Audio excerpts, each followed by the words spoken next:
माननीय CP sir Brajesh Kumar Jha sir અને additional CP sir ચૈતન્ય મંડલિક sir દ્વારા રાજકોટ શહેર સહિત આખા સૌરાષ્ટ્રમાં જે ગેરકાયદેસર હથિયારોનું નેટવર્ક ચલાવતા આરોપીઓ છે એની ઝડપી કરવા માટે અને એના વિરુદ્ધ ગુના દાખલ કરવા માટે એની પાસેથી ગેરકાયદેસર હથિયાર કબજે કરવા માટે ક્રાઇમ બ્રાન્ચને સૂચના આપવામાં આવેલ હતી।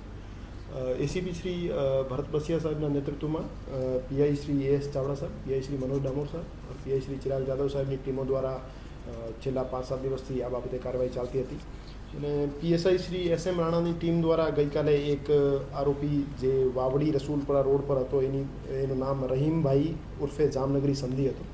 એની પાસેથી એક દેશી બનાવટની પિસ્તલ, એક તમંચો અને 6 જીવતા કાર્ટ્રીજ બરામદ કરવામાં આવેલ છે। એની ગુનાહિત ઇતિહાસની વાત કરીએ તો એના વિરુદ્ધ મારામારીના 4 ગુના દાખલ થયેલા છે અને અગાઉ એક આર્મ્સ એક્ટનો ગુનો પણ દાખલ થયેલો છે અને એક વખત પાસામાં જઈ આવેલો છે। અને બીજું કેસ જે છે પીએસઆઈ વનરાજ ડોડિયાની ટીમ દ્વારા કરવામાં આવેલ છે। એમાં આરોપી વસીમભાઈ શાહબાઝ હબીબભાઈ કુરેશી પાસેથી એક દેશી બનાવટની પિસ્તોલ બરામદ કરવામાં આવેલ છે અને 2 જીવતા કાર્ટ્રીજ બરામદ કરવામાં આવેલ છે।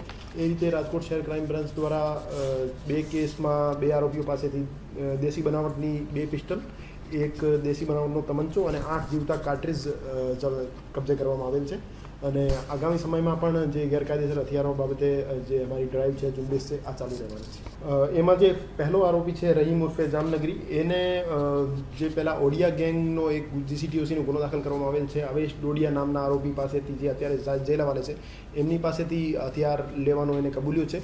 અને બીજો જે આરોપી છે વસીમ કુરેશી દ્વારા એક પરપ્રાંતીય વ્યક્તિનું નામ આપવામાં આવેલ છે।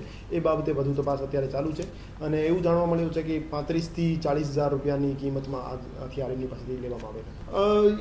મોટાભાગના આરોપીઓ જે છે મારામારીમાં ઇન્વોલ્વ હોય છે એ સેલ્ફ પ્રોટેક્શન બાબતે પોતાના ઉપર કોઈ હુમલો ના કરી દે અથવા એમની જે અદાવત ચાલતી હોય એમાં એમની સેફટી રહે એના માટે હથિયાર રાખતા હોય છે। એને ફાયરિંગ કર્યાનો કોઈ બનાવ હજુ સુધી સામે નથી આવ્યો।